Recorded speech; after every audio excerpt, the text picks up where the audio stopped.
Is that good? Level?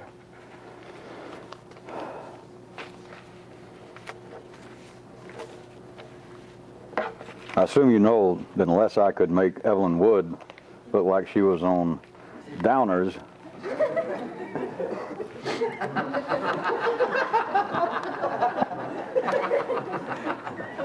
I did not get to look through all of these questions.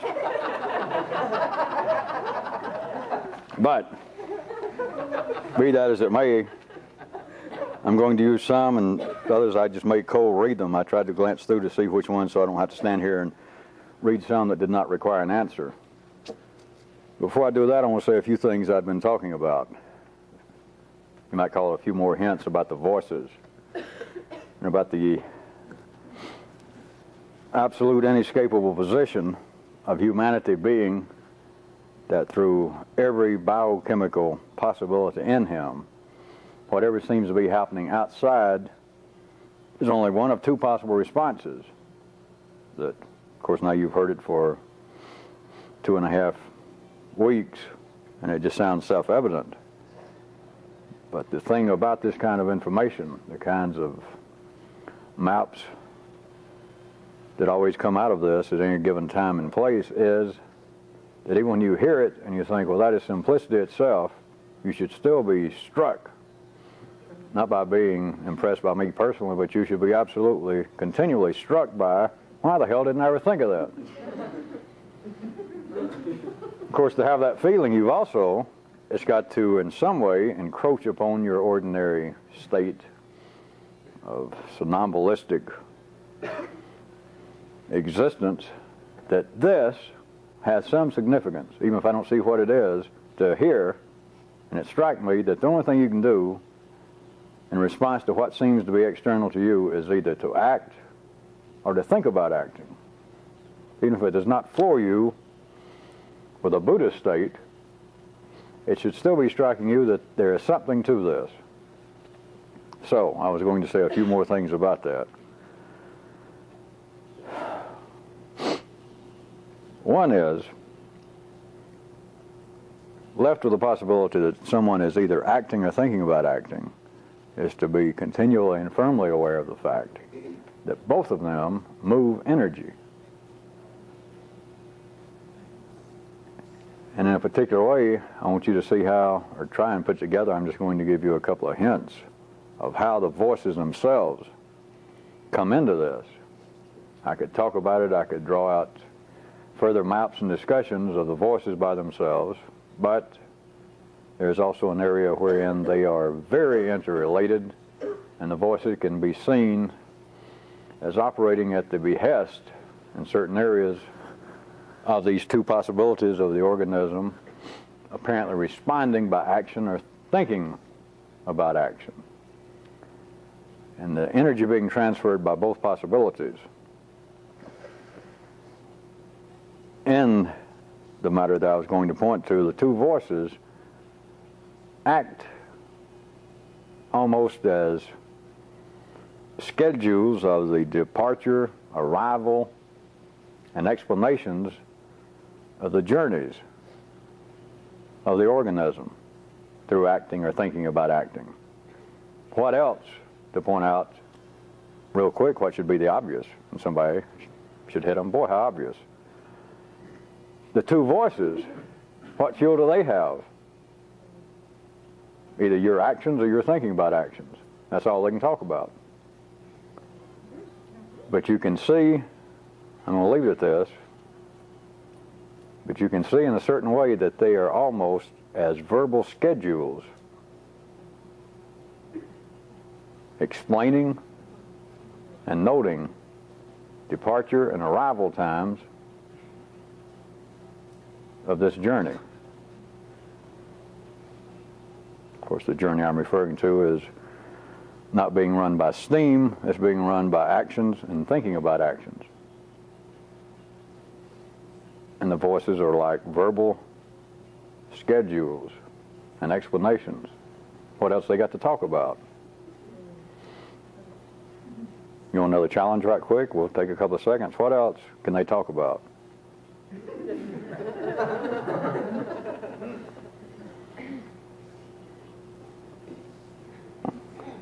When I say that they are both transferring energy, also consider this.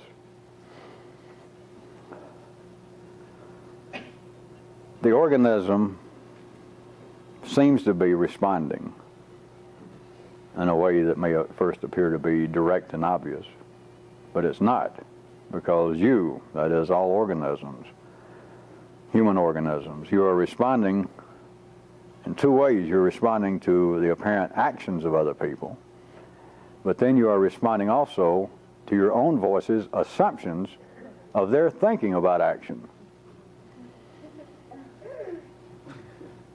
That is, if you say something, or a third party says something, and you and another person standing there, and the other person stands motionless and deadpan, and then it's you and that person evidently in a temporary relationship, that there you stand, you're going to respond. You can't help it.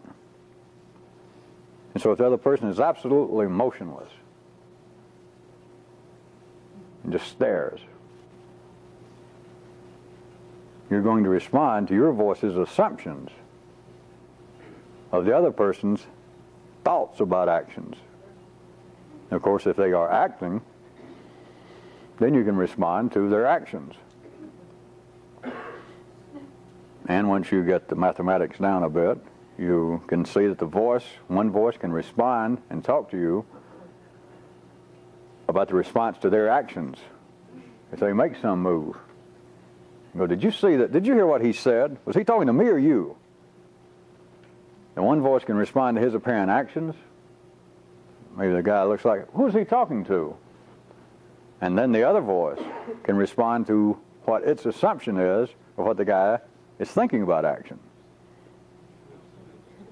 Such as one voice may say, hey, somebody went by and hollered, and there you two stand on a traffic aisle in the middle of the street, you and a stranger. Somebody goes by and holler, you Zommer, you.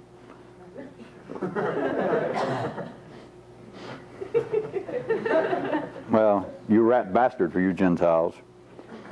The guy goes by, and there you stand, and this other guy goes, did you know him? Was he talking to me? And he kind of leans. And so one voice may respond on the matter like, well, it's a good thing that guy didn't stop. But then you may have the other voice in you responding to what it assumes is his thoughts about action, and it may accept and interpret its assumption as, that guy wouldn't do anything. One of his voices is saying, boy, it's a good thing they got out of here. They wasn't talking to you. You don't know them? Wait a minute. Well, it's a good thing they went by. And then one of your voices may interpret his thoughts about action as saying, I'm sure glad they didn't stop. It just makes it more interesting. Or to get a slight, not just mathematical, but a real hold on that, then if the world knew what it was doing on this level, then all the world's psychiatrists and psychologists would come and sit at your feet. Because you could almost mathematically, within several minutes, if they could hear it, you could explain away all the ambiguities, all the self-conflict, all the unanswerable questions, and the idea that there is an unconscious level of motivations in man that cannot be understood. Only works through symbols. We can only make feeble attempts. You could, if you were so inclined, say, nay, nay, sir, even doctor, sir, or madam, I understand all about it. Of course, that won't happen, so don't use that as any basis for encouragement.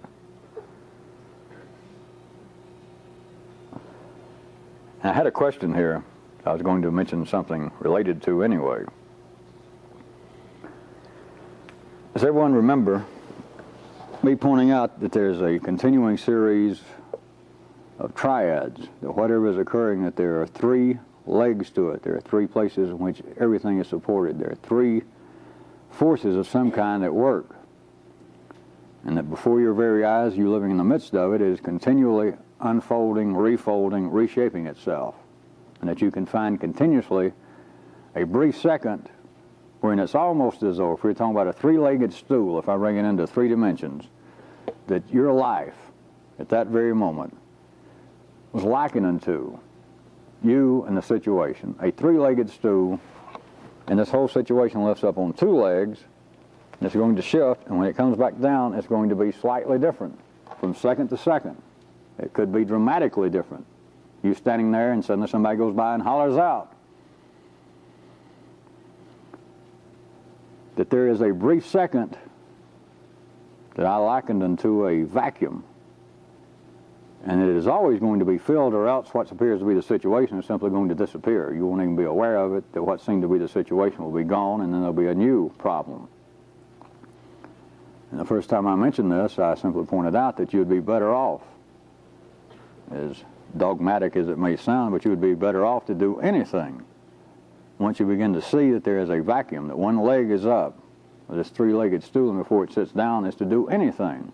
Because if you don't, then there's no question of any reasonable, profitable question of someone saying, well, I don't like the way life is going, life is unjust, and it continues to be unjust, or life is baffling, and no matter how much I think I understand on Thursday night sitting in the studio, I walk back out here and it's still baffling. Let me point out, just a little more directly,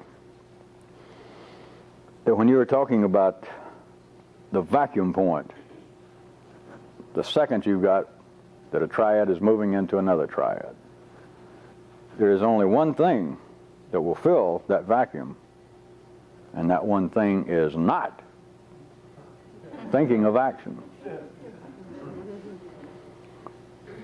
It will never do anything. Now, if you were ordinary, if I was some kind of priest or rabbi or psychologist, then you could drift on in consciousness, and it would sound reasonable to entertain your own voices that would say, well, you cannot be too hasty. I, in fact, think I hear some reality in what you've been describing about situations seem to have a kind of a little pause in them, and sometimes I even see something occurring in life, and I can suddenly, and I'm not very mystical, I'm not involved with that kind of imaginary thing, but it's almost as I can predict what that situation is about to do, and sure enough it happens. And I feel like maybe I should have done something. Maybe I could have done something. But, I mean, it was happening that fast.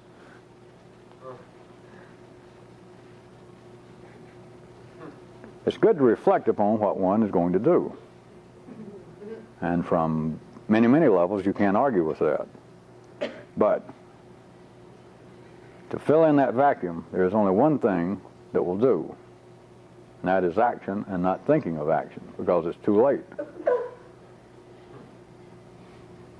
It doesn't tell you much more directly than I said before that do anything.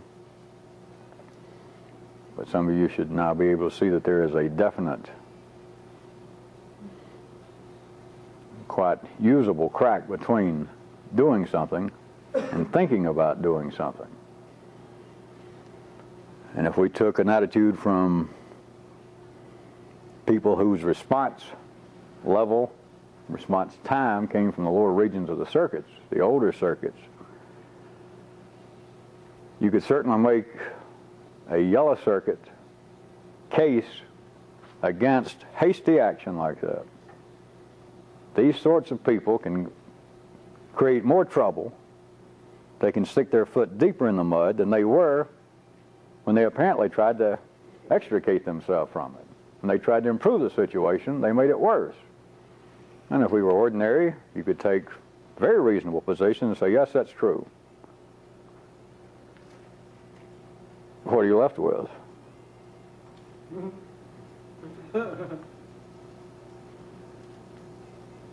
Of course, we're not talking about ordinary people.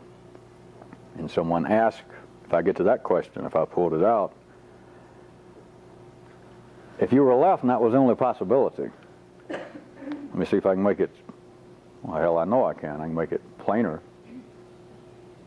that if you were left with only one of two possibilities that I've mentioned, that the organism, that is you, is either going to respond to the incoming energy, it's going to respond either by acting or to think about acting.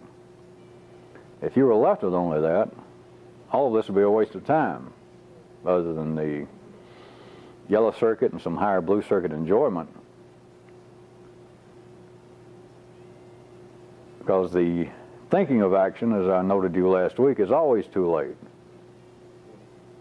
But then, if you were left with only the other literal alternative, that you must act, and thinking about acting is going to have to wait, you would still be in a quite ordinary position.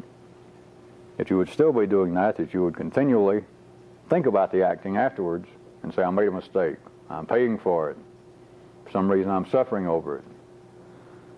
I'm too dumb.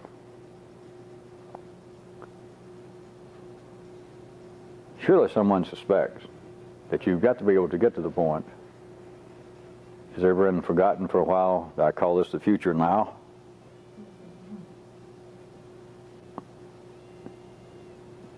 And I should make up a new term, which I will someday, rather than thinking about action, but it's thinking about action on another level, that you can neuralize the action. You can see what the action is before it's time to act. But we're talking about such speeds that I can't talk fast enough to even describe it. You were talking about the real area that ordinary humanity has been driven to talk about as being reading the future. But we're not talking about some old man with a beard in the Middle Ages talking in obtuse terms so that someone today can say, well, what he was describing was helicopters. I am talking about that which is that's about to happen. And you can think about action before it's time to act. You can see the future.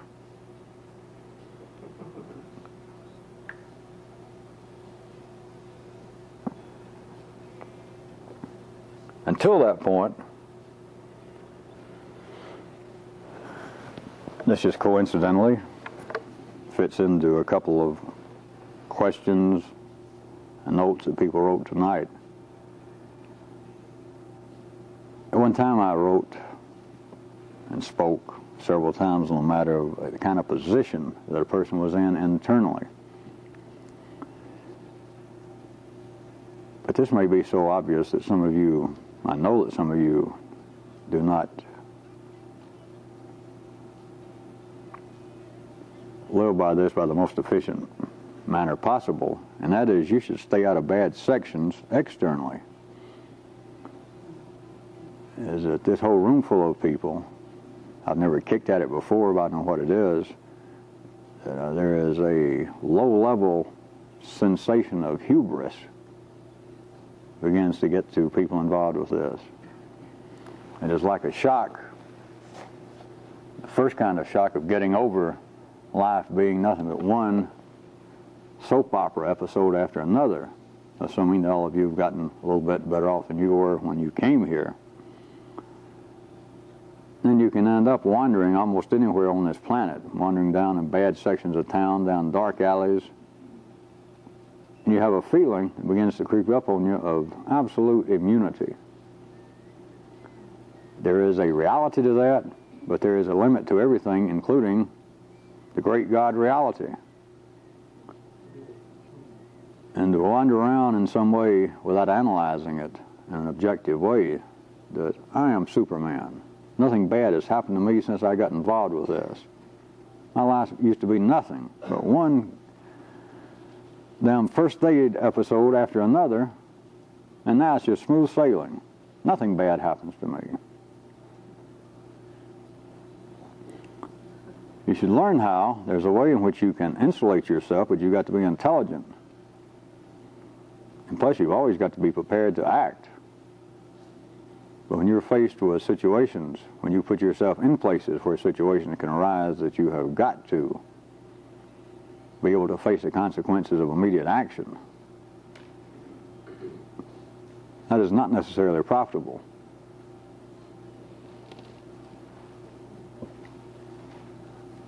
That sounds strange to a handful of faces out there, but that slips up on many people that I am now absolute Superman. And there's a limit to that, within reason. There are places that you should not be around. There are places that you should avoid. It's not a game to see what you can get by with.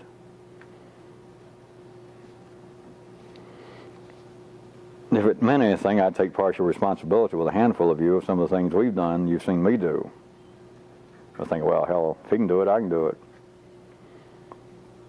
You don't know, once or twice I could have been surprised that I got everybody out of it.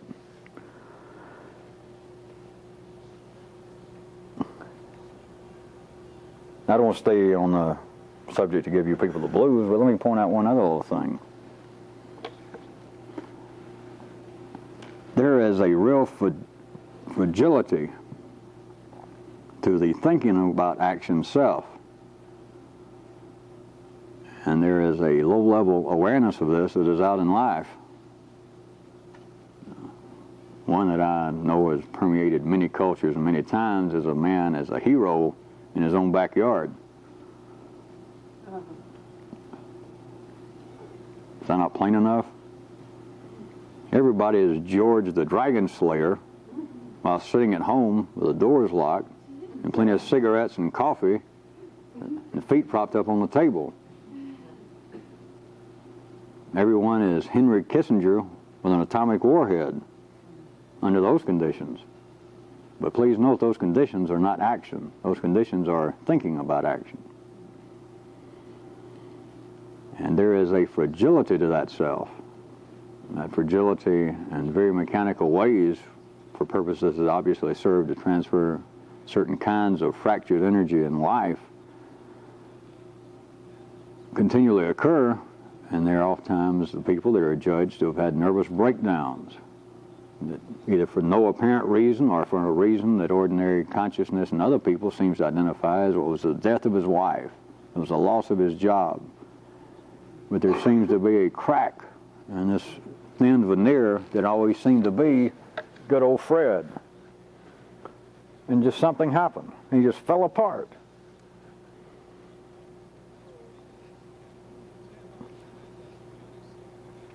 What I am hinting to you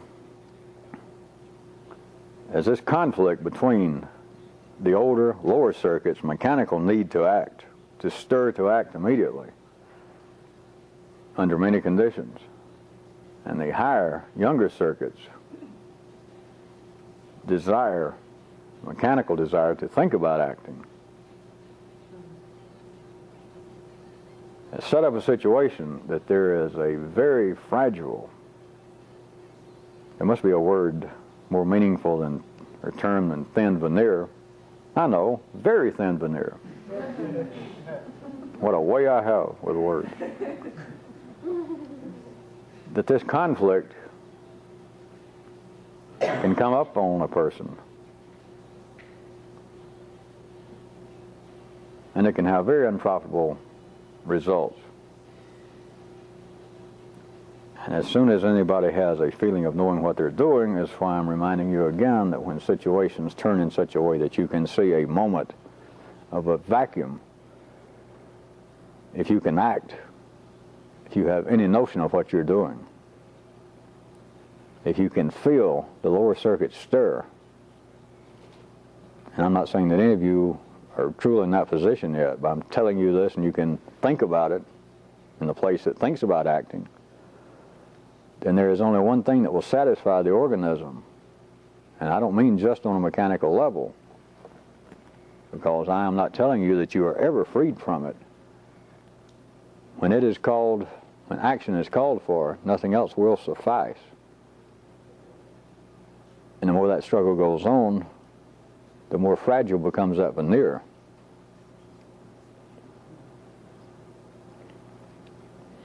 And if I must, I will admit to you that I know that right now only a small percentage of you think that you're hearing anything from this. But we've been through that problem before, haven't we?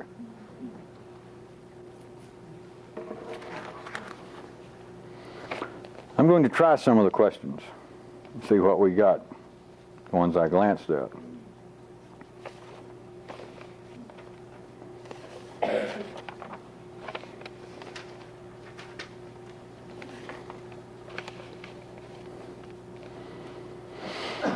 We had several along this line. I'm just going to answer or respond to it sort of in general about what is love. We had several very lengthy ones.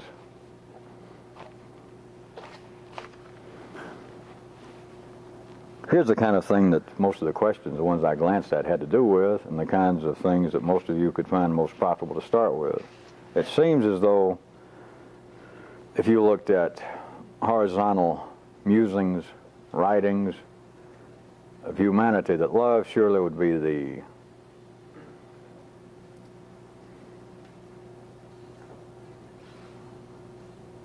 one area that humanity seems to have the most problem describing. Then parenthetically, I'd point out to you my rhetorical question time and time again about people saying, I feel a certain thing and I know what I feel, but I just can't describe it. And I point out to you that's just the way it should be. What else is new? What else how would you have it if they understood the way the circuitry is now arranged? But beyond just what seems to be feelings, we could surely point out the word love as that one that would be most debated. Well, let me just again, maybe some of you for the first time, just point out 2 or 3 things that you could pursue on your own. If by love one was to mean right now, which I will assume that everyone here would mean, I would surely hope so, that there is a modicum of discernible passion involved. Not just, well, I kind of like her, and plus I hear she cooks pretty good, and if I knew she wouldn't bug me, maybe I would move in together. I'm talking about, if we're going to say love, that there is some degree of passion, that I would go out of my way to get my hands on you. And I don't mean that just as crudely as just to, because some of you still have voices that think that they are sensitive to me talking about rooting around and fucking in hot sheets. So I don't mean just that. But there has to, if by love you're going to mean that there is some degree of passion between the two people, then I want you to try and start from this point, because this is a minimal verbal foundation to start with. If there's any passion involved, then what you've got is a basis in the red circuit.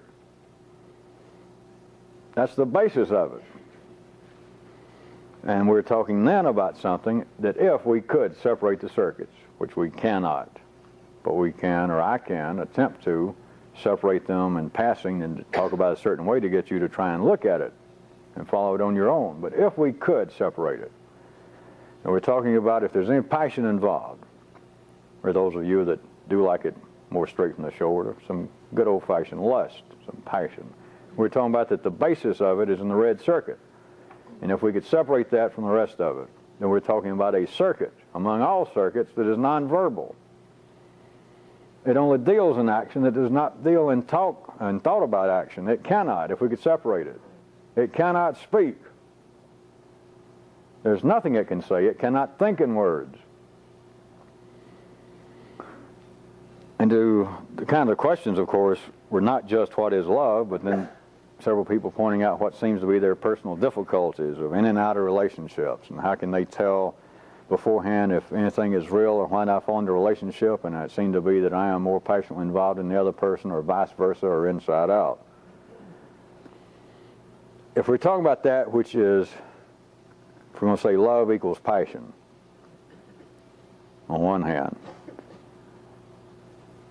and if we are still talking, for the sake of my temporary mapping, of it being based, it comes from the red circuit, and if we could separate that, and we're talking about an area in the human organism, the oldest,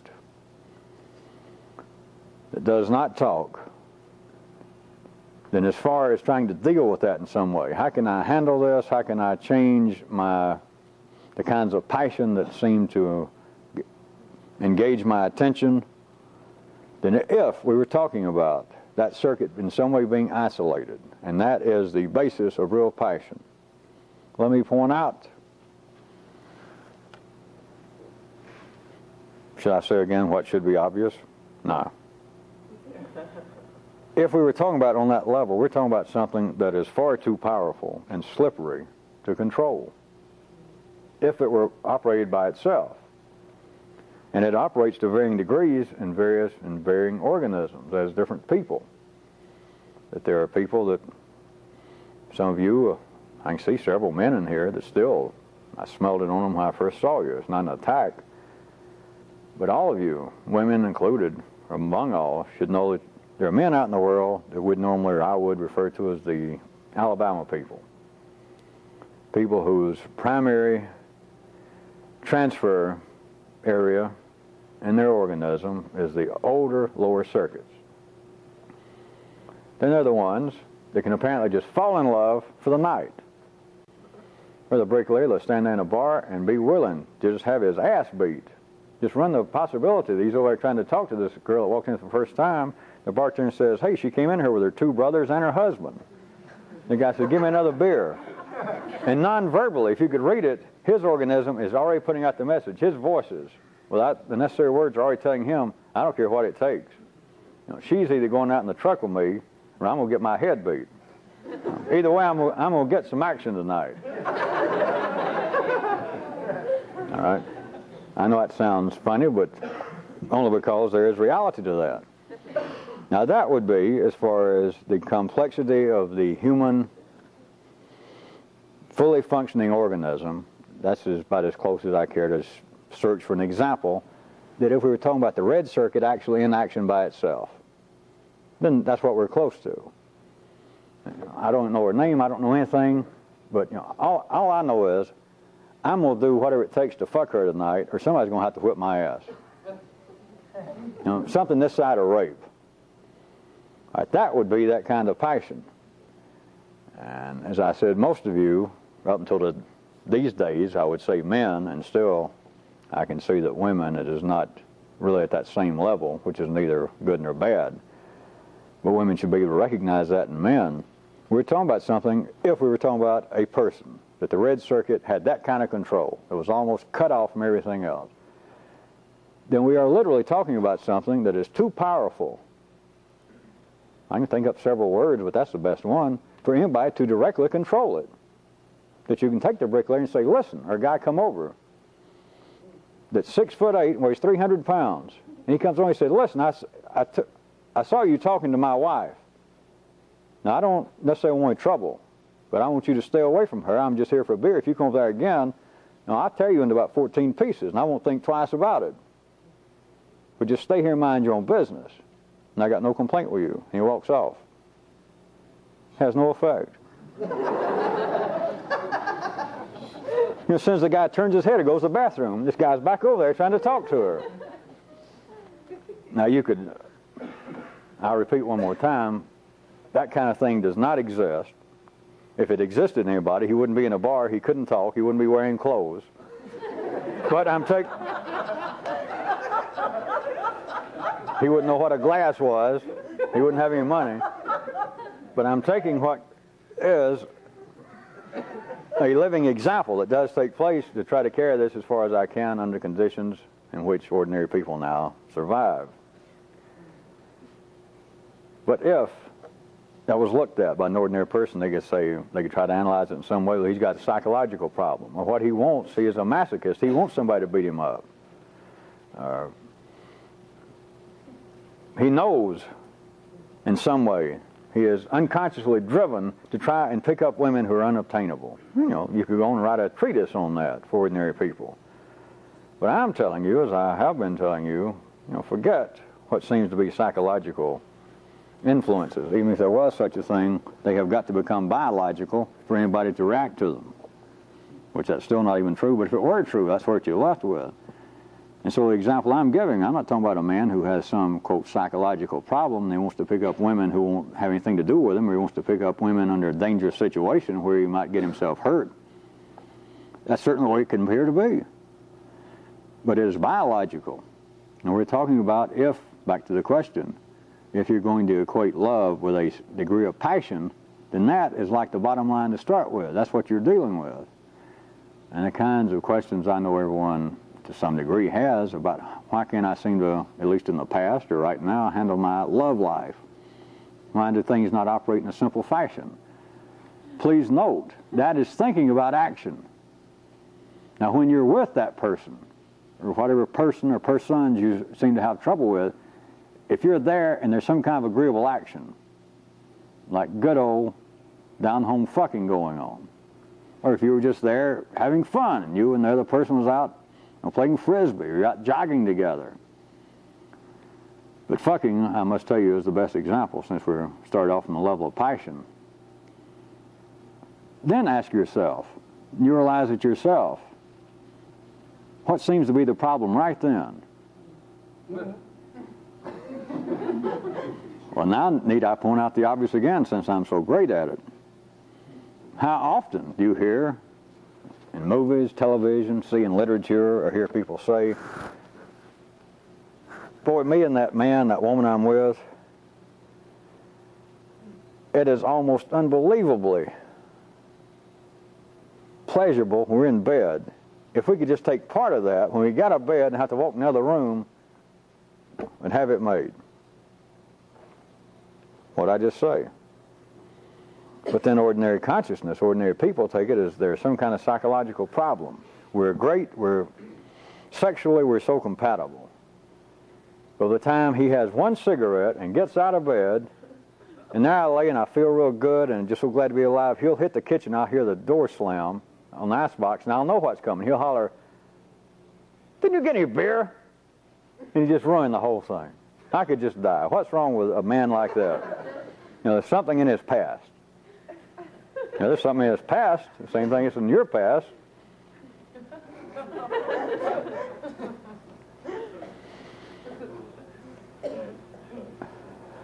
Of course, I've got to take it a little further. Well, some of you have gotten little pieces of it, and there's no way I can make a promise to anyone that this will ever happen. But what people are searching for, what people think they're asking for, not only here but out in life, but here, of course, it's the people I'm addressing now.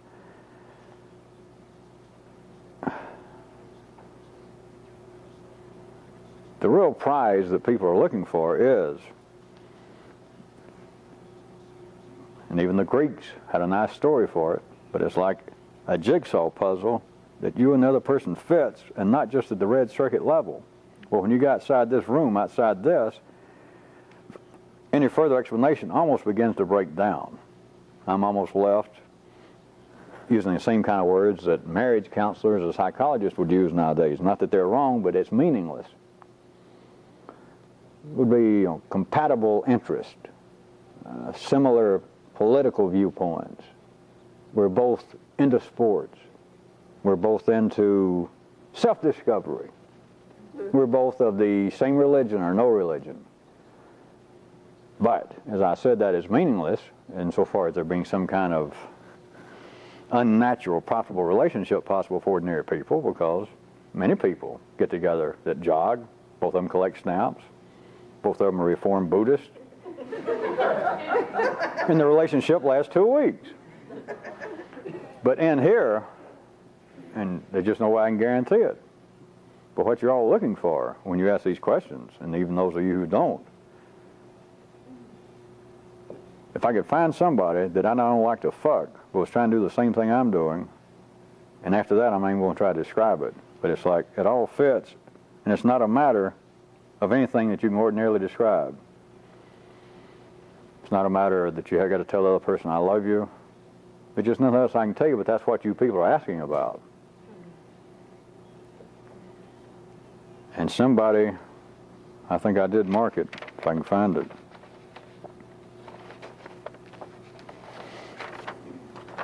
How about this? Coming from the lips, voices, and pen of someone here instead of me.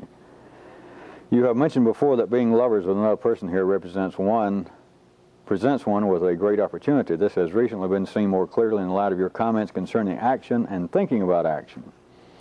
In a certain sense, it seems that it can be like living with an expanded lateral version of yourself.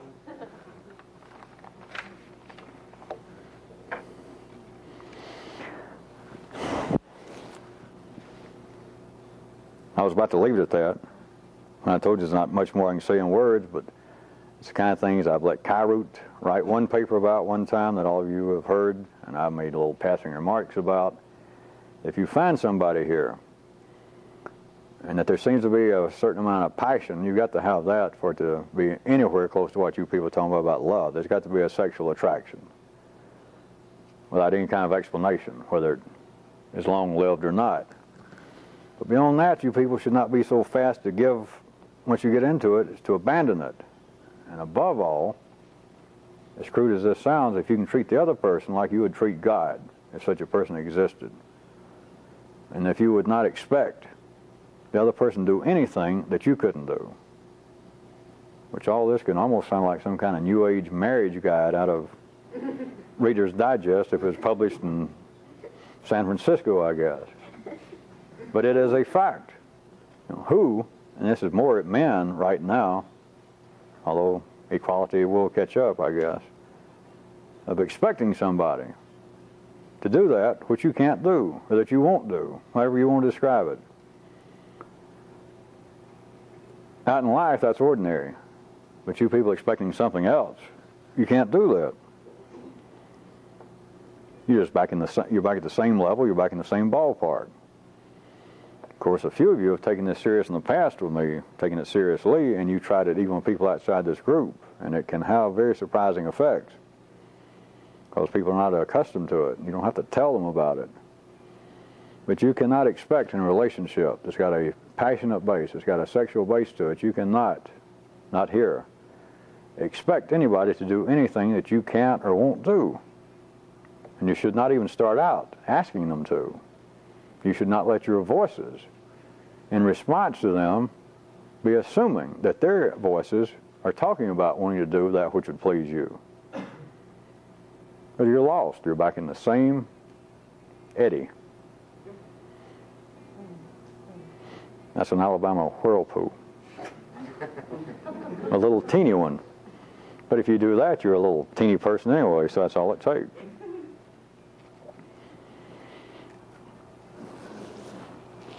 I don't want to promise this, but I become more and more, I feel it, not just your questions, aware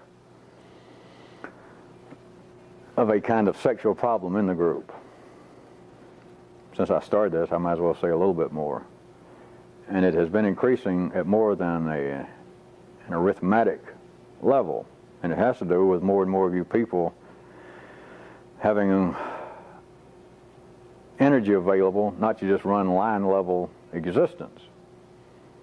And I feel in here that there's more and more of you, and I'm not worried about individually, it's in this group as a whole, of feeling like I should have somebody. And I've either had 2 or 3 people here and there's nobody left, or nobody here that I want seems to want me. I keep trying out in life and people won't put up with me for about 2 or 3 days and they've had it with me. Whatever your story is. Let me point out to you again what has been the common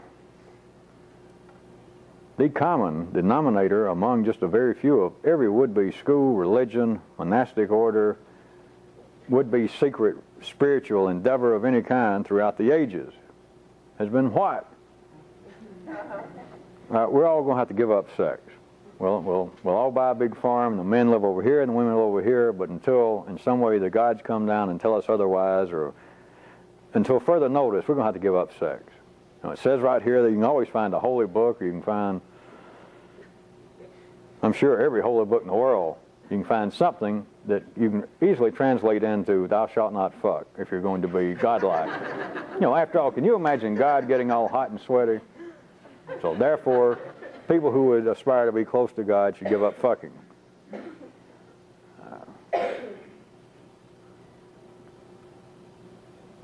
I'm not trying to hint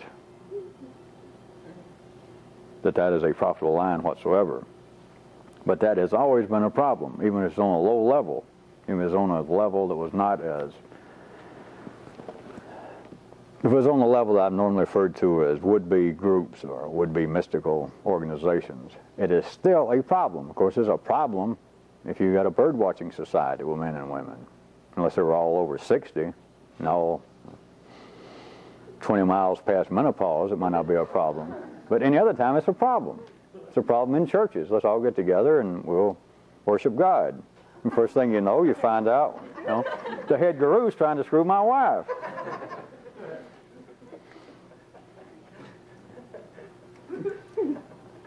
Those of you that have any interest in anybody in here, those of you that are in any relationship with anybody in here, or even feel like that someday you might be in one with somebody else in here. Every time you go through one, that's just one less possibility. And plus you ignored something.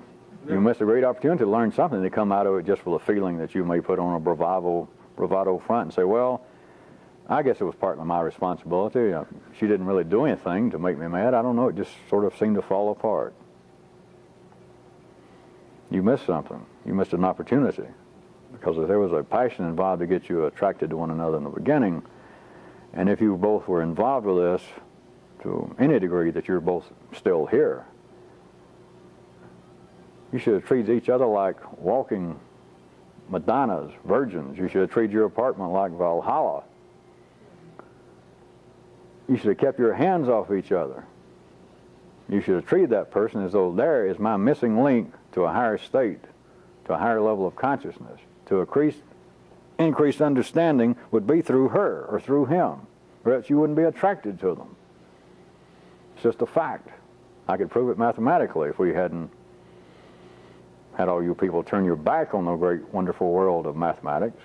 Just trust me, I could prove it. Of course, I saw it before I could prove it.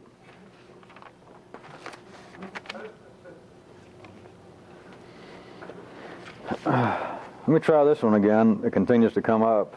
Someone I've been hesitant to ask, but how about dreams? Is anything can be learned or anything to do about dreams?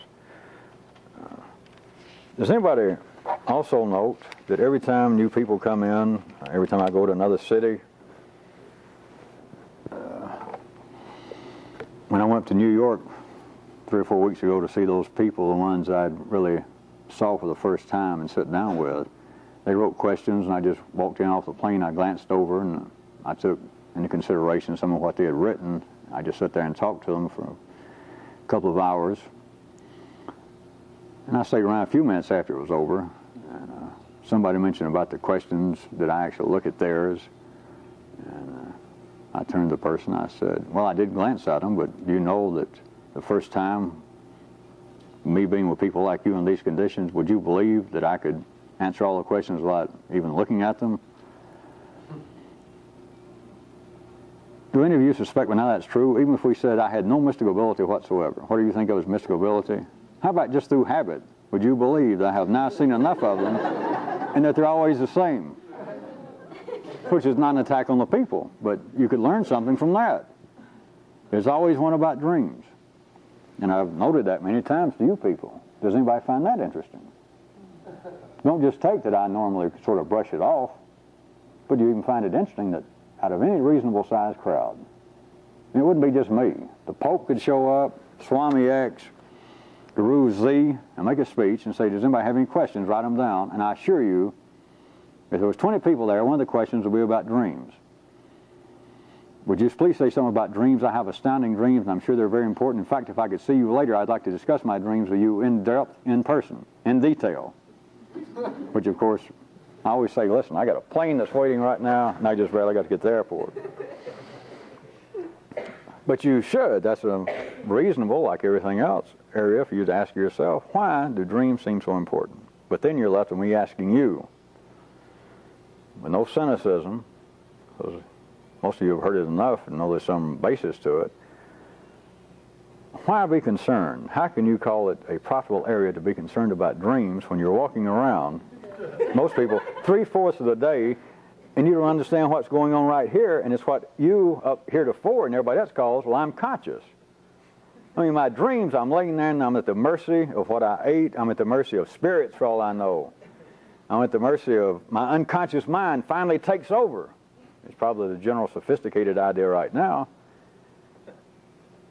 And there's got to be some great significance to it, all right? What if there is, for those 8 hours? How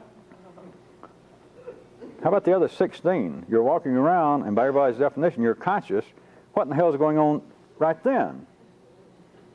And when you got that down, would you just say that just makes sense on the surface? If you get this down, then maybe I'll go ahead and admit, all right, I kind of brushed you off all these years. There is great importance to what you dream. Nobody remembers trying the impossible? What that will always free one from doing? Everyone remembers that, don't you? That's a nice, firm, inalterable, binary proverb that I made up. There's no way out. That attempting, not just in action, but in thinking about action, the impossible or the unprofitable will free one from one thing, and that's from attempting the possible. Which, from one viewpoint, that is a hell of a bargain. Or to pursue that which is presently unprofitable will free one from doing one thing, and one thing only, completely turn one loose from attempting to do that which might prove, God forbid, it might prove profitable and worthwhile. Now, let me start writing down my dreams. I'm sure you'll find them very interesting. I'll bring them to you every week and let you read them over, and you can analyze them. Well, be sure and send them to my post office box. I have one to get that sort of mail. It's in Cleveland on the East Coast, or for the East Coast people, and it's in Tarzana for those of you on the West Coast. It's general delivery. I'll be sure and get it.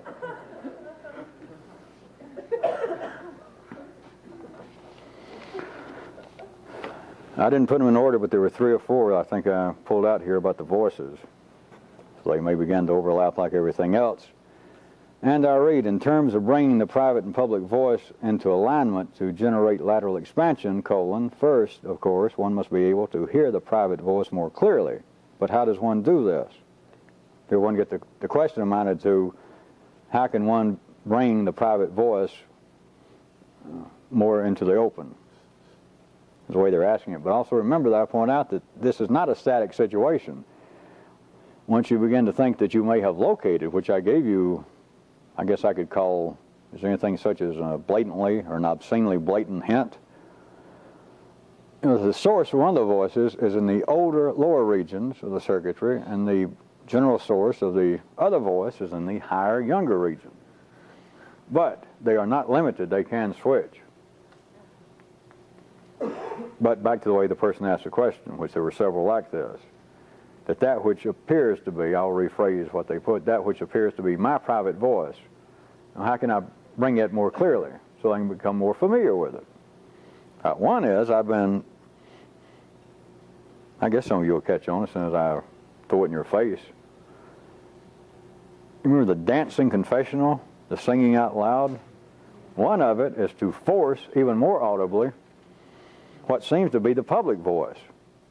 Because nobody makes the public voice speak. If we're left with 2 voices, if we start off the way I described it, the public voice does not speak publicly all the time. The public voice is very often left just talking to you, the feeling of, well, I should have said. Or you don't know why, it's just, well, I just can't speak up. Your boss, perhaps, an obvious example, will say, well, I told you about doing that when he didn't. He said, I told you that. Now, I'm sick of having to tell people like you their job. And he walks off. And inside, the public voice even, right at the surface, was saying, you old fart, you were nuts, you didn't tell me that. But you go. And so that which from one viewpoint can be called a public voice does not necessarily speak audibly at all. And I'm not inferring now, unless you are ready for an occupational change, that you let the public voice, or the private voice necessarily, out to your employer. But you can do it on your own. And I didn't describe, I just told you to undertake it. But take that, which could appear to be the public voice, the things you can't do, and if it was possible, you can go into the bathroom after he leaves. Maybe get in an elevator shaft. You don't want anybody to hear it, or if you can't find any place there at your place of employment, wait until you get home. Try to remember what the public voice was doing. That as you sit there, but now you should be able to do such things as this, and almost make a running, short-reeled movie. Almost remember the way you felt, the tensions of the red circuit, the body itself, of him staying there, and the way his breath smelled, and the way he looked at you, and the way he always does. Hey, he's got all these big hairs hanging out of his nose he won't ever clip. Him saying, I keep telling you to do so-and-so, and you won't ever do it. And inside you had maybe just 1 sentence comment over and over, like, I wish you would strangle on those nose hairs of yours. Whatever it was. And you nod. All right, when you get home, take off your clothes, take a good shower, do whatever.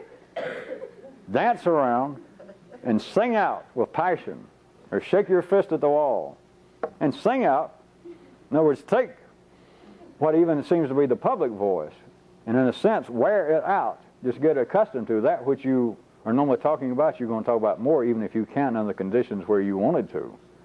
When we get home, we're going to go through all this. Or as soon as I get in the car driving home, is in a sense you begin to wear it out.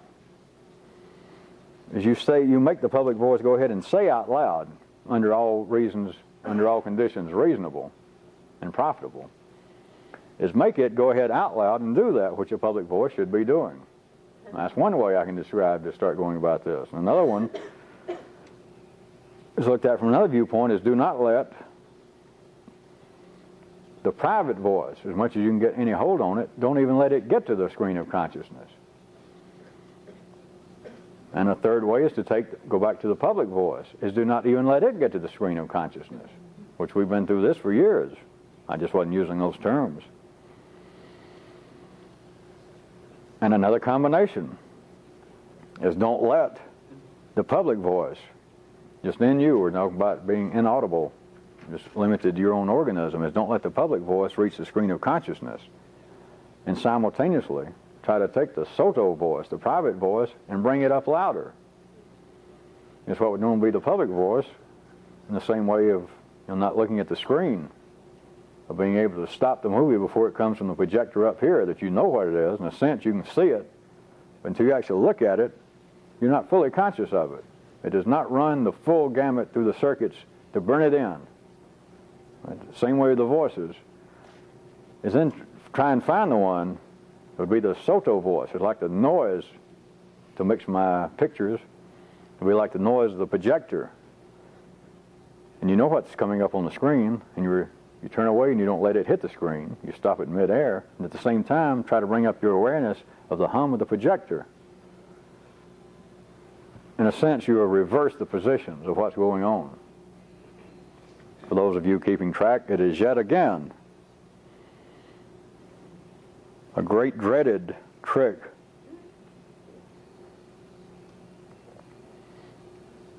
and I'll give you one more. Is just, without worrying about the volume or the intensity, but try and bring them both to the same volume and be able to hear them both simultaneously. And you might say that I gave them in ascending order of their immediate value, or their most dramatic value.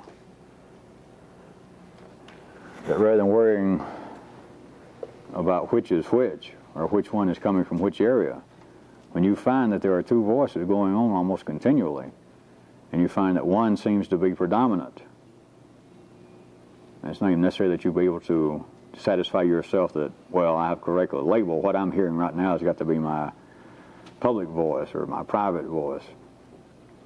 Just be aware of the fact there are two voices going on, and they operate at different levels, different audible levels to you. They seem to operate, another description, they seem to operate with a different intensity of potential power over me, either over my actions or what I think about acting. Imagine you had a stereo and that was two different channels with two different signals coming out. Is to be able to turn that knob to where it's balanced, and they're both, and you can do this, seem to be operating at the same intensity. That one of them doesn't seem to have any preference over the other. One of them doesn't seem to be any stronger than the other. You do that and you got something.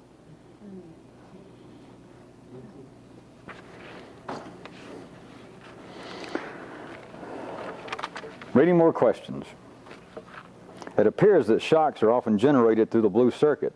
When the blue circuit is no longer as effective in influencing a person, they're speculating on the future here, then shocks of a certain nature would seem to be more difficult to perpetrate. How are shocks of a new and different one? I forget that. Let me take the first part. It appears that shocks are often generated through the blue circuit. When the blue circuit is no longer as effective in influencing a person. Right, that's the part I wanted to point out. I was going to, well, all right. I wasn't really going to tonight, but I was something we were going to get into that some of you should be getting close to having some notions about.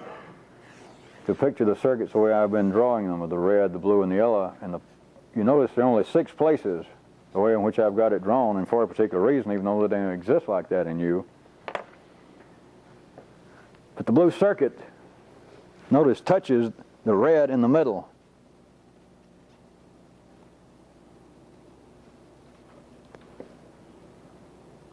Right here, places I've never marked. Now, I'm going to come up with another symbol for you, which I may not leave it at this,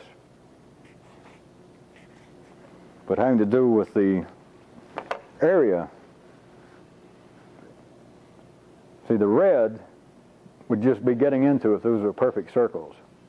For you to get in such a way that they all 3 touch, the red would only get into approximately the lower quadrant, lower fourth of the yellow circuit.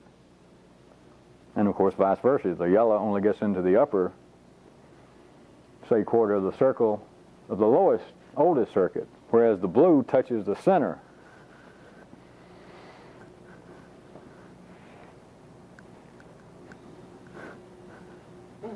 I thought you might find that interesting until the kinds of things that the red circuit, the blue circuit seems to be talking about, let me point out.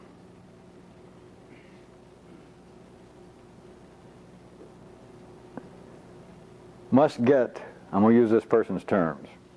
And they're saying it appears that shocks are often generated through the blue circuit. I assume that all of you can follow somebody saying that, making that observation. If we were ordinary people instead of blue circuit saying the emotions, then you would have almost all civilized people saying, well, that's self-evident. But what do you mean by shocks? All amounts of upset, intrigue, disappointment is obviously emotional. So back to the way in which the person put it here, it appears that shocks are often generated through the blue circuit. Remember this, and then consider this, remember this.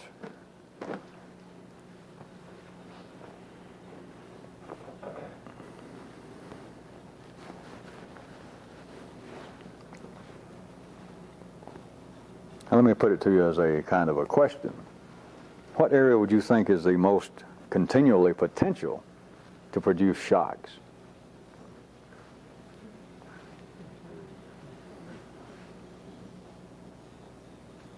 Do we need additional time to? What would you say, if we were to use crude terminology, what would you say probably within the circuitry is the grandfather of all possible shock sources? Well, what would you say is probably the strongest shock that could affect the human organism?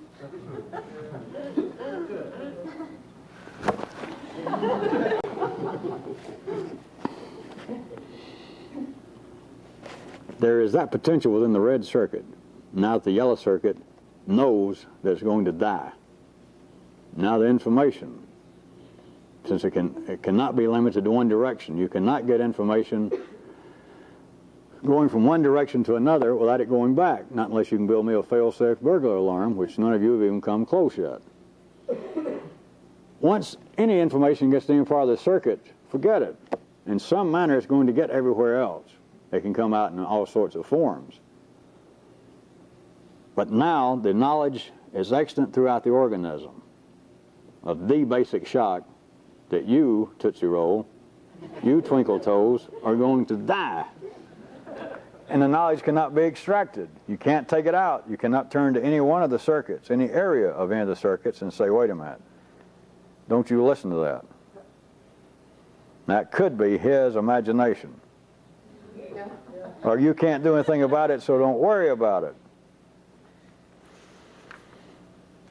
Every time you have some feeling about blue circuit shocks, remember that it is taking what appears to be its shocks always as translations from one of the others.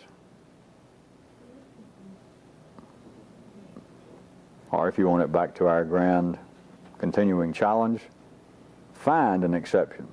Find in some way that the blue circuit can come up with a homemade, home-canned, preserved embroidered, created right there in its locale, that here is a native artifact from the blue circuit. If you can find one, be sure and write it down and send it to me, because you can't.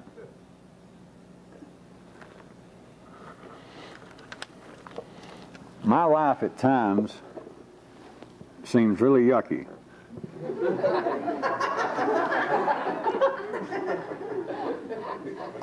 And yet it also appears that that sort of existence is in some way what I, quote, need, question mark, question mark.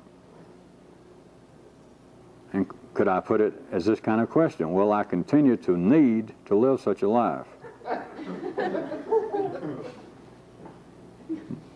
Now, I take the question. I'm not surprised we got a few laughs, but I'm not reading it as a joke. Let me point this out. The last part of the person asked, will I continue to need to live such a life? Only the needy need to live their particular life. That's all.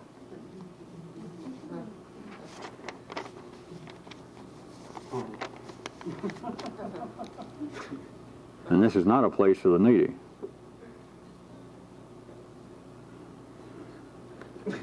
As to an organism never thinking about thinking, referring back to what I said, comma, to think about thinking, the organism would have to be able to conceive of itself on its own level. Remember, which I've always pointed out is not possible. They say if that were possible, the organism would have to conceive of itself on its own level, question mark. Does that sound like neuralizing to anybody?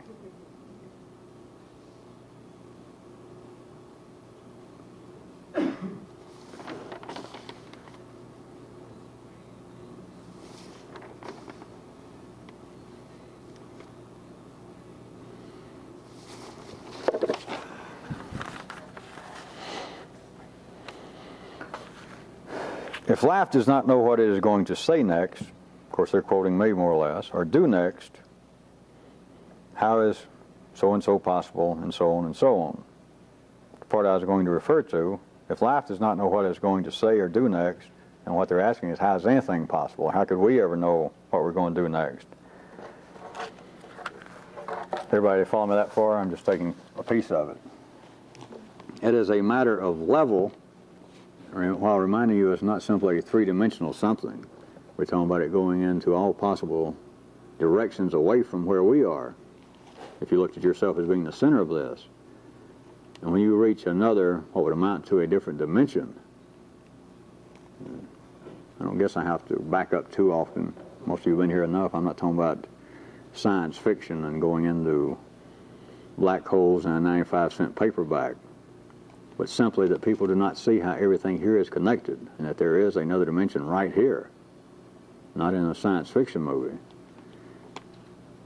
But when you talk about that kind of dimension, and then I say, and they quoted me rather correctly, that life, and I've said it sort of jokingly at least at once, that life does not know exactly what it's doing. Do you? But when you go into another dimension, then what could appear to be life's uncertainties would appear on the human level as being supreme knowledge, as absolute certainty. Or else this wouldn't exist. But verbally, it is a correct question. If life doesn't know what it's doing, how in the hell could we ever know what we're doing?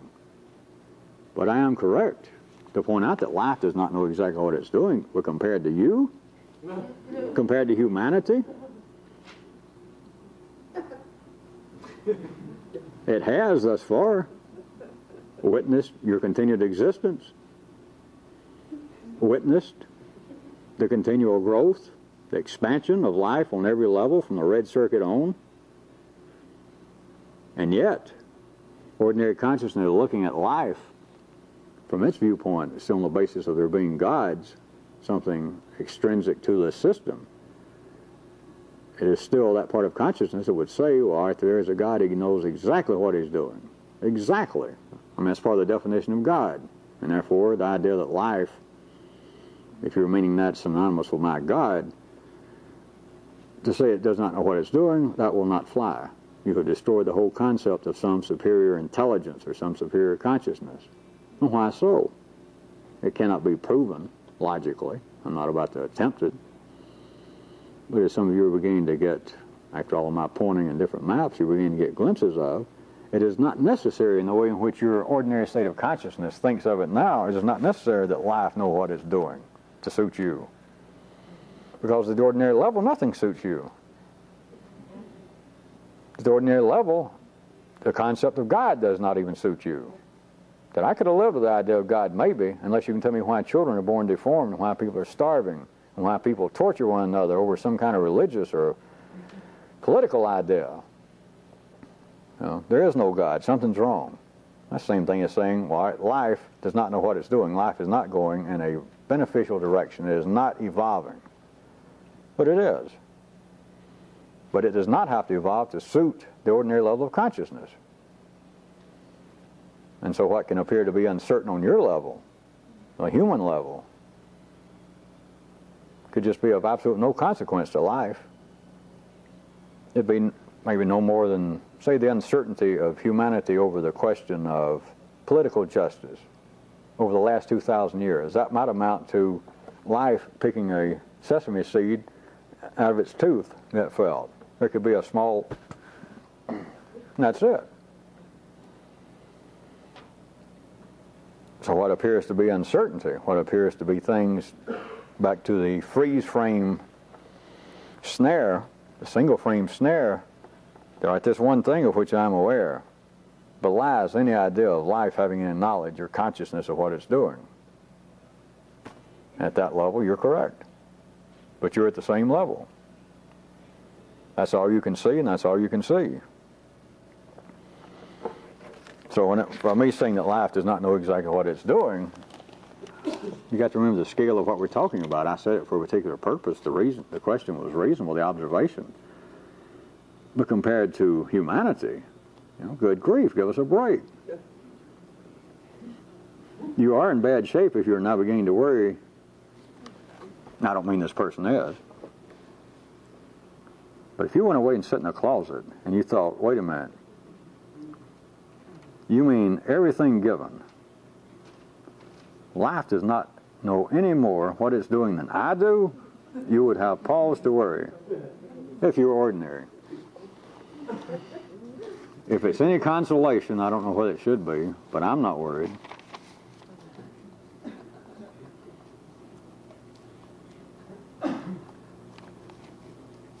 That's a hell of a lot of consolation to me, come to think of it.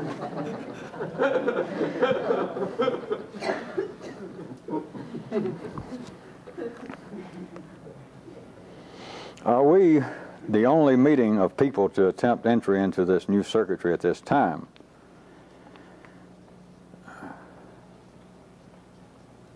I will point out, life is trying to break out all over, not just spring. Rogers and Hart didn't think that of. It's not just spring bursting out all over. Life is bursting out all over. Here and there, it produces a pimple, a blackhead. Sometimes it produces a wonderful field of roses.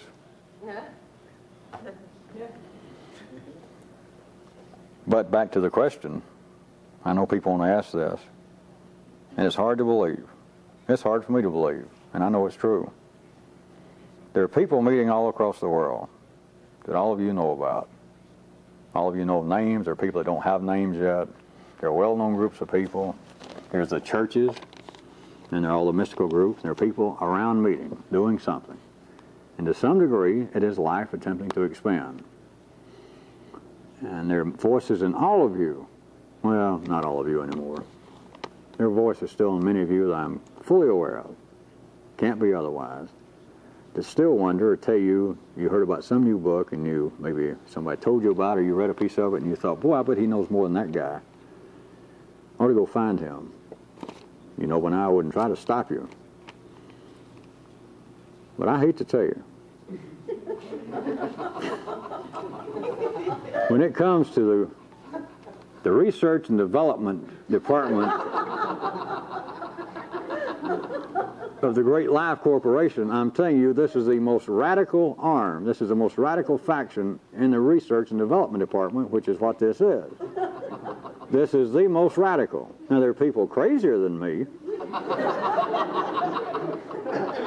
But see, then you got to shift gears. You're back to the ordinary level that they're simply crazy. But this is the most radical arm. There is nobody. They're there. They're people. But if you'd gotten anything out of this, I'm not referring to the person who wrote the question, but if any of you ever got anything out of this, and for whatever reason find yourself pursuing or decide to go somewhere else, you would have to almost strangle yourself, not willfully, but you would end up strangling yourself, or else you would have felt like that you had stepped into an inverted time capsule. You would feel like somebody had reached down into your circuitry and turned it inside out. Does this, person goes on, does this in itself mention us to time, to life, I guess the person meant, for its memory?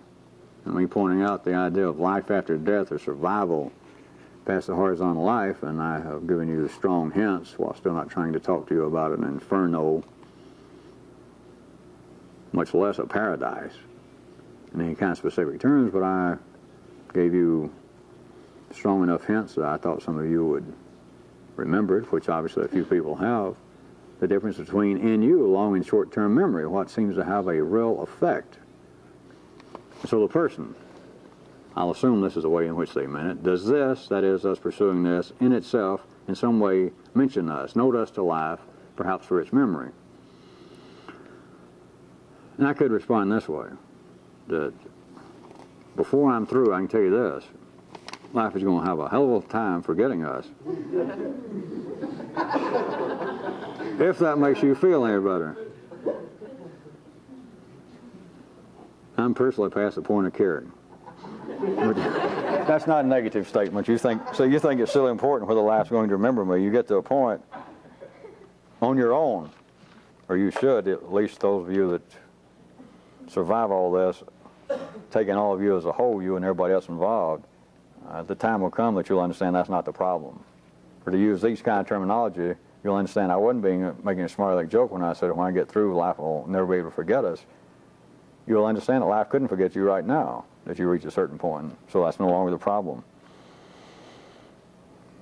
Unless you got off on a sidetrack and wonder, is there any way that I could drug life and it would forget me? Just a joke, just a joke. A meaningless joke, I don't know.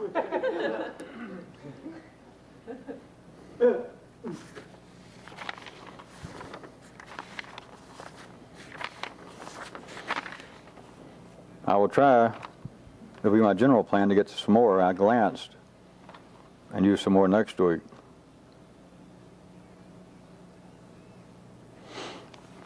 Here's one just, I was going to pull out a little of their observation more than a question regarding the voices, the two voices.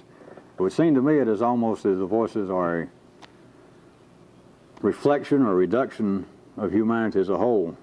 The lower voice would seem to speak for the individual, the self, and its particular survival in a more primitive sense. And the upper voice would seem to me to concern itself in the way in which the individual organism reacts to other individuals. And for this particular self to survive, it must at least take into account the whole of its environment, seeming to speak for the more civilized aspect of man, cooperation, peace, fairness.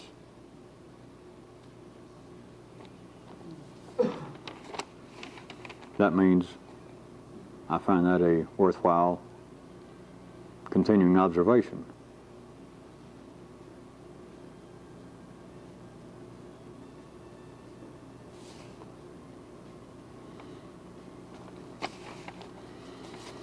How much time we got on the tape? Got any idea? 25 minutes. 35 minutes. Well, I wanted to do something that many of you know that you found interesting and profitable at one time. Let's have Myron and Fran. How about come take a seat, and I have the copies of those outline sketches that I made since we've been recording my comments. I made these outline notes when they started putting together the collected writings. Is to come up and read these little, more or less one-line sentences that we did before, the notes I made.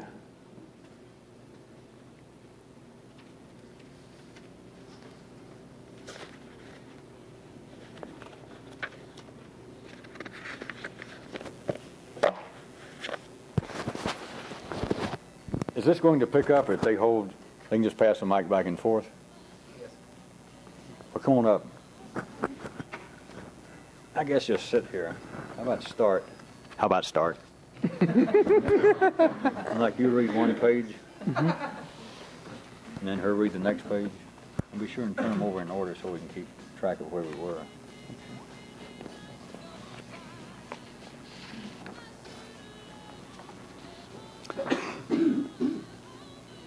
The apparent establishment of one's self-identity through actions.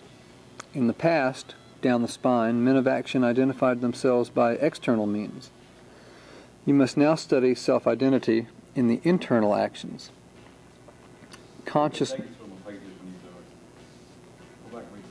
71483.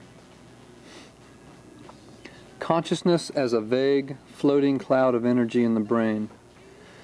The four corners where such floating objects must be tied down. Reality itself being four-cornered. Time as a third force,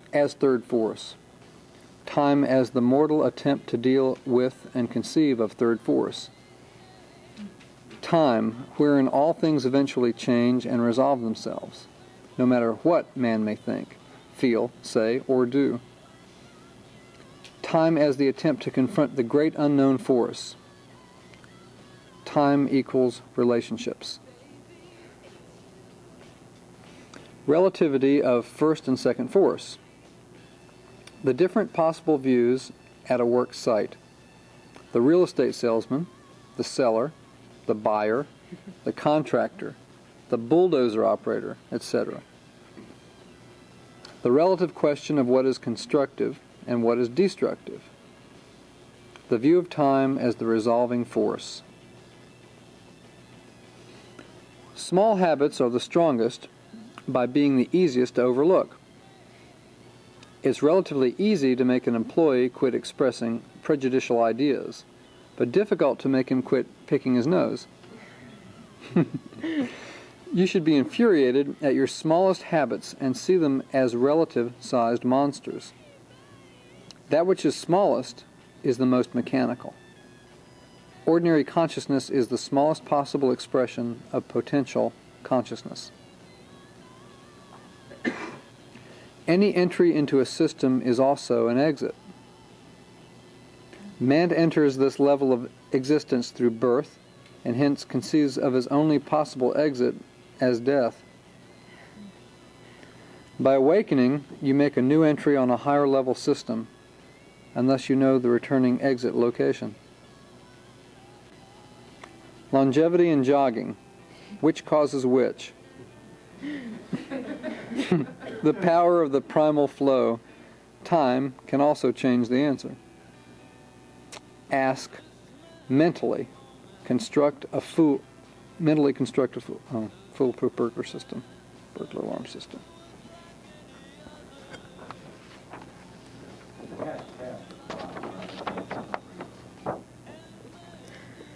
What if the apparent content and intent of words are irrelevant vis-a-vis their ultimate effect on the nervous system?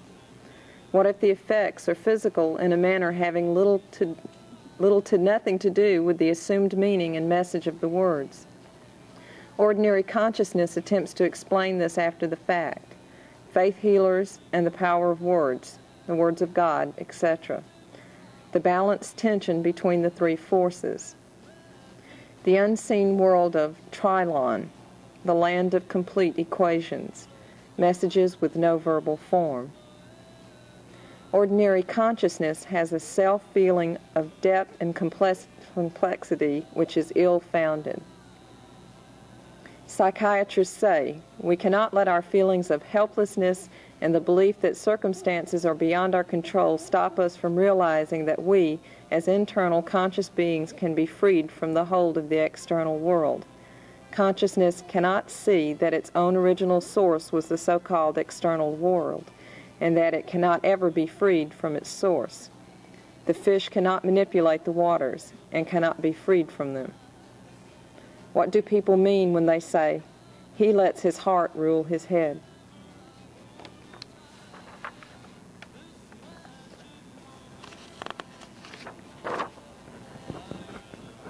(72883). Only triads of 3 notes, 3 forces, make musical sounds. Anything less is passing noise. You must recognize change in a triad, such as feeling you have been pushed out of a relationship by a third party.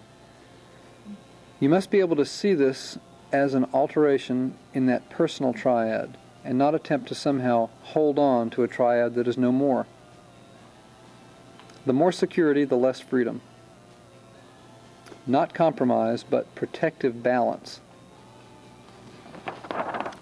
Rights versus obligations.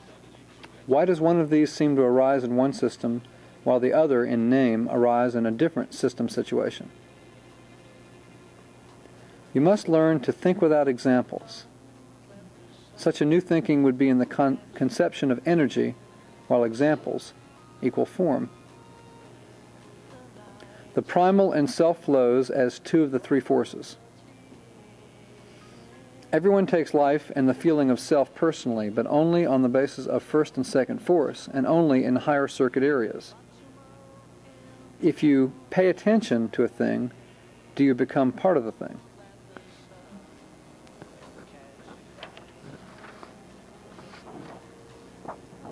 September 4th, 83. No thing causes anything. Everything causes anything. Does TB violence have a causal relationship to real violence, or simply reflect it? Ordinary consciousness expects to and is prepared to react to preconceived reality in an acceptable form and scope. The tyrant kills the husband and then befriends the widowed wife, while assuring her that he is seeking the murderer, the humbling of the captured warrior. Consciousness is a movie screen reflecting separate bursts of energy, but YC memory takes this awareness appear to be a smooth, continuing process. The screen appears to be the viewer himself, but one cannot willfully view the screen and be it simultaneously. Ordinary consciousness always seems to come to the end of the line and reach a frustration point. Higher activation can turn this about and send energy into new, unexpected directions. Brain templates. New information must partially fit over old patterns to reach the screen of acceptable consciousness. Even when new information seems to run along lines that lead to new conclusions, there must be already established lines running to opposite conclusions. Ordinary consciousness cannot truly scan the future, for all it can conceive of are replays and slight alterations of its past experiences. Thus, all references to the future are based in the past. Approaching man says, "Out of my way, damn it," and one man with his primary voices based in the red circuit must forcefully react and resist, while another man with main voices in higher circuits must stand aside, but will suffer from his failure to act on the cries of the red circuit to resist. Both types are necessary for a proper balance and resilience. All men cannot resist and fight back. Neither can all men stand aside, for then things would indeed go in a straight line to destruction. 2 teams first running toward one another, then retreating back in a never-ending dance, nationalism. There is no question regarding birth versus environment, genetics versus experience. For all experience is based on previously established genetic structures, needs, and functions. It is really a question of form versus energy, and all forms arise from energy.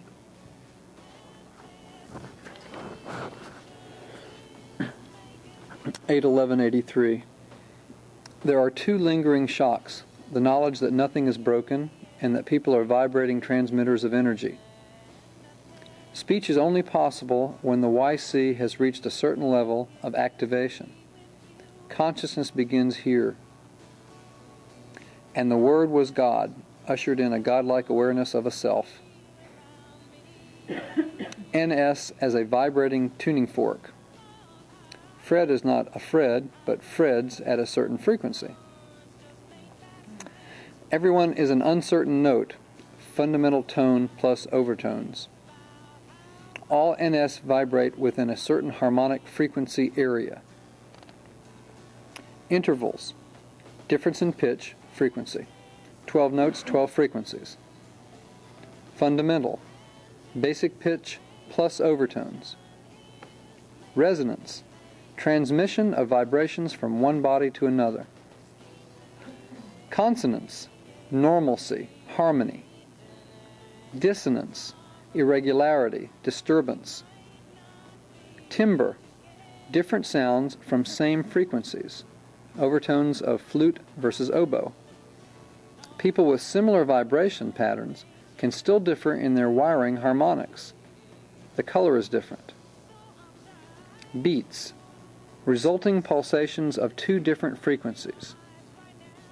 440 plus 444 equals 4. Two NS can interact acceptably within certain beat limits. Combination tones, different note heard when two others are played. It will either be their difference or sum. 100 plus 70 equals 30. Difference. Or 100 plus 70 equals 170, their sum. Most people live in the beat area, the place between the extremes of their frequency spectrum. All NS have a critical area of their frequency pattern. Being identified is in pushing these limits to one extreme or the other. People seek partners on the basis of completing and stabilizing their note. Large groups may seek their missing harmonies. Hitler and the Germans. There are natural enemies on the physical basis of dissonant frequencies. Differences in age can result in differing frequency patterns. A group of young men do not seem to even notice the passing by of an old jogger.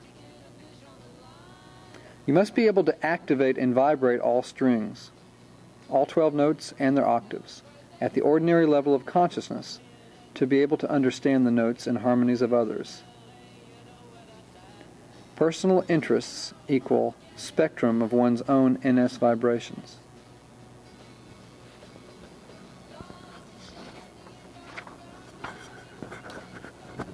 A godlike awareness, judgment of lower functions, but no self-judgment. Everything is not exactly upside down and backwards, but this is a proper approach to lateral expansion. Nervous system as fish gills to the environment flowing through it. Based on the wiring patterns, it filters, forms, and reacts to a predestined, preconceived reality. The ordinary appear to make constant, though temporary, mental decisions. The few, however, make continual surveys of all possibilities. Only the few are not frauds. And I plus not I equals everything. Some feel I as 90% of the equations, while others feel the not I as 90%.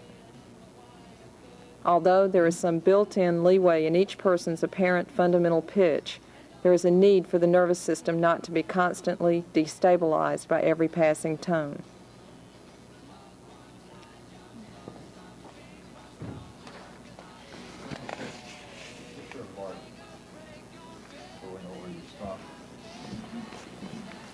What would anybody make of that, never being exposed to that?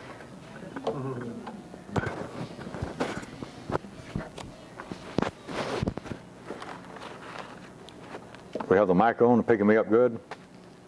Okay, that's all. Good night.